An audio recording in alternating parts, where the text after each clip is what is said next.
All right, make it stick. What we'll do is start with Anki. Like always, we got 2 cards. What are the 5 sections of chapter 1, and what are the 3 subsections within one of the sections?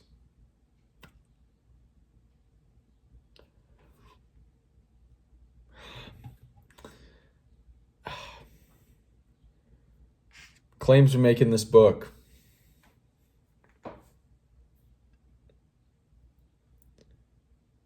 Empirical evidence versus theory, lore, and intuition.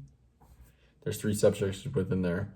People misunderstand learning, early evidence, and illusions of knowing. Knowledge, not sufficient but necessary. Testing, dipstick versus learning tool, the takeaway. Bro, easy.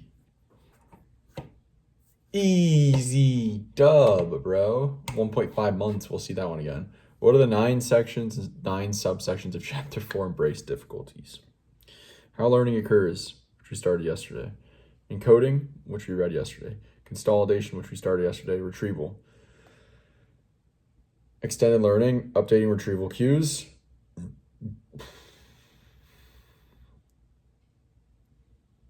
Easier isn't better. How effort helps. Reconsolidating memory.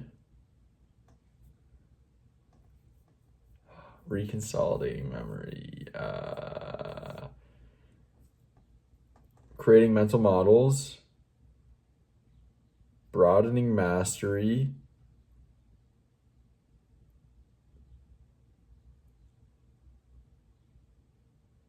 Encouraging conceptual learning. Improving versatility, priming the mind.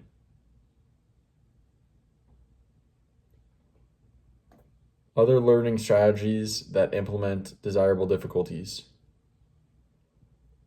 Failure and the myth of errorless learning.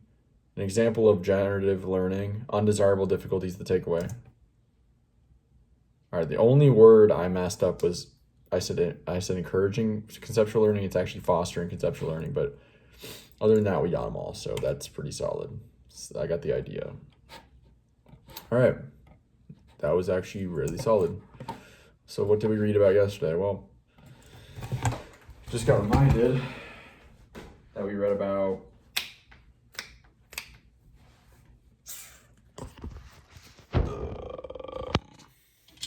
right, encoding. Okay, consolidation. All right. Okay, so we finished up the introduction section of this chapter about the Marine jump school. All right, Mia Blundetto jump school, getting her jump wings. I don't know if we wrote down anything else. All right, from that section.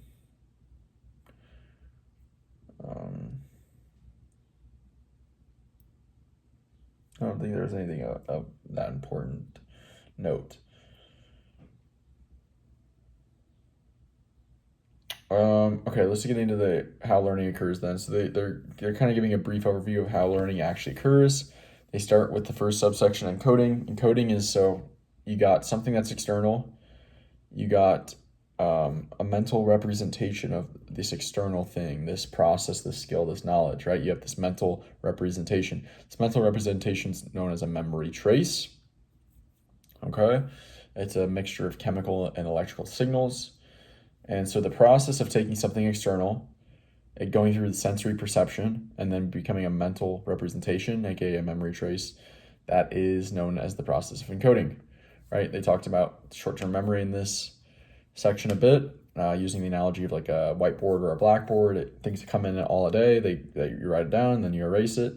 Most of these things are forgotten. Things are coming in, out. Most of our experience day to day, maybe all of it, our conscious experience, is just what's being currently focused on in our short-term memory. However, the process of taking things from short-term memory, these memory traces, and actually implementing them, moving them to long-term memory, that is the process of consolidation, which we began to read yesterday.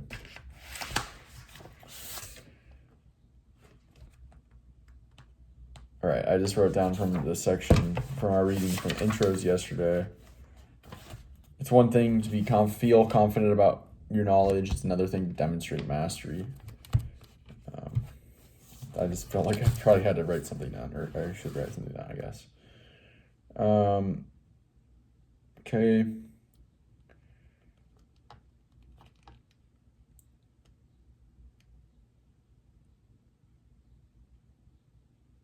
Cool.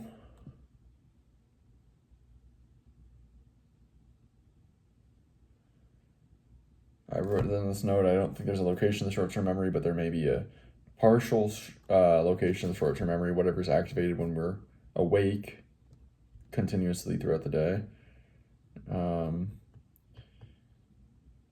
Okay.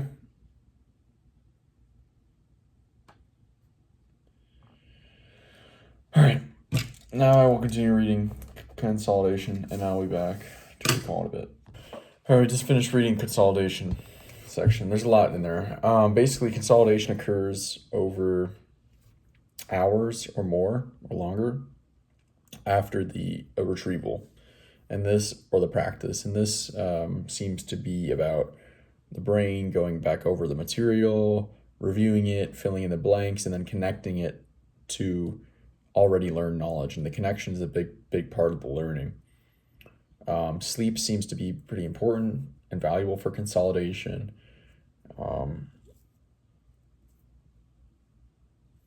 And when learning is new, we have new memory traces that we're encoding or consolidating into long-term memory. That those memory traces are liable, aka they're easily reshaped. They're malleable. They're plastic.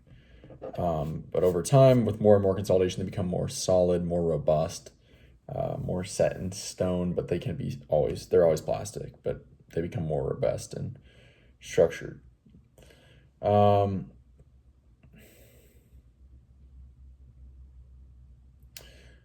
in this, we read a lot about how mass practice that leans on short-term memory and doesn't actually lead to more consolidation because it's not as effortful, but also because we learned about here reconsolidation. And every time you actually pull a memory trace out of long-term memory and pull it into short-term memory, that triggers something that will strengthen the memory trace, which we've learned through space repetition chapter and others, but also leads to reconsolidation, which means another stage of consolidation where that memory trace can be connected further to more related and other information that you've already learned. So more previous learning, more connections. And that's what retrieval that's spaced and interleaved leads to.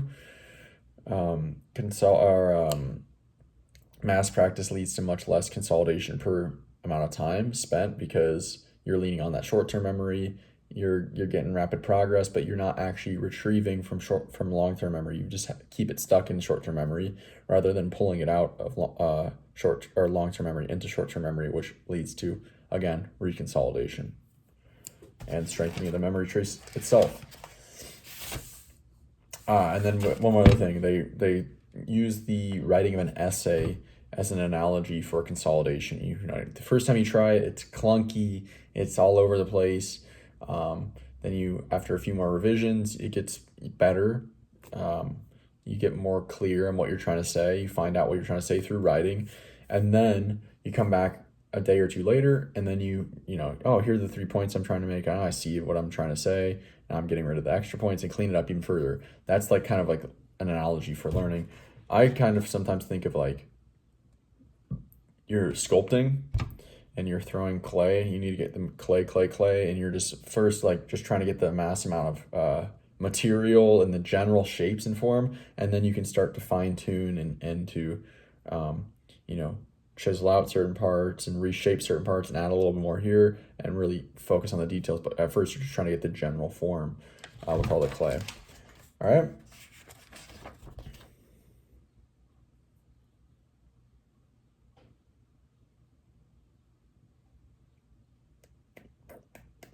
That's everything we read. What is this section about? The process of adding knowledge to long-term memory. I think that's succinct. All right, we got more time to continue reading. The next section is going to be about retrieval. I'm just going to say, what is this section about? As always. Okay. And then I will be back for some more retrieval. Funny, we're reading about retrieval right now. Yep, be back in a second. All right, there we go. We have one paragraph left for retrieval and by extension the how learning occurs section, but what did we just read about?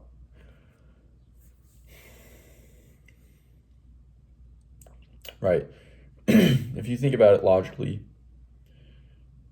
what two things do we need for successful, robust learning? Well, first we need knowledge that's in long-term memory, right? That's through the process of consolidation we can get that. But two, what is also important is that you have enough sufficient routes, retrieval cues, things that trigger a memory that are attached to the knowledge to be able to actually pull that knowledge out when we want to and when we need to use it. So we need the information in long-term memory, but we need enough routes that in diverse novel situations we'll have some cue and ability to get back to that station that we've developed. Okay.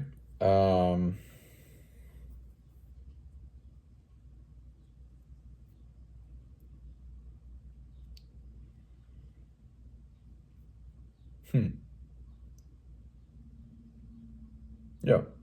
And there's lots of different retrieval cues, colors, sights, sounds, other knowledge, other memories, emotional states, feelings, physical touch, sense. There's tons of different cues, right? Heat, cold, times a year, times a day, certain people,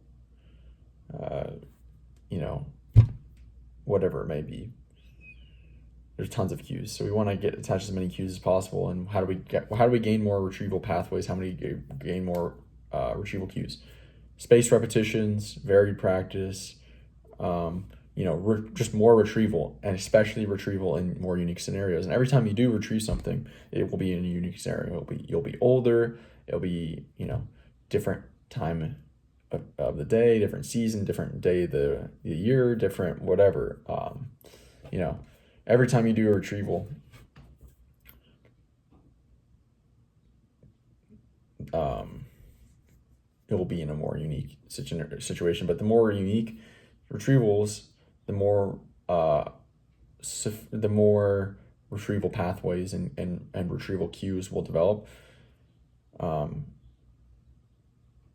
So yeah, and applying it in our own life, when things come up, you're going to use this thing, pull out this knowledge, use it here. Now you've just developed another memory. You've reconciled, strengthened a memory trace, and connected more retrieval cues and pathways to that knowledge. So application in one's life and retrieval cues and our retrieval practice in unique situations. That's how we develop more retrieval pathways. And then they talked a little bit about in this section, the other thing I read about was this bow tie, bowline knot, right? Some guy learns how to tie a certain knot from a Boy Scout, then he goes away, he doesn't use it, doesn't practice it, he forgets it, but then he buys a fishing boat a year later and he remembers oh yeah, I think there's a way to tie this, knot for this anchor. So then he goes and finds cheat sheet. He's using retrieval, just thinking about the memory of that he has a way to do it, and then he finds the cheat sheet and he does the thing. Now he's just practiced retrieval by actually doing it. And then he does it for this. Then he starts puts a piece of rope by his TV, and every time commercials come on, he ties the bowline knot. Now he's doing spaced practice, and then over the next coming months, every time he sees an opportunity to use it and apply it in his own life, he applies it, and eventually he's figured out all the different ways to use a bow line knot in his life, and that's become a robust memory. The ability to do it and to know when to use it and being able to pull it out when he wants to are all robust. So that's it for today. Talk to you guys later. See ya.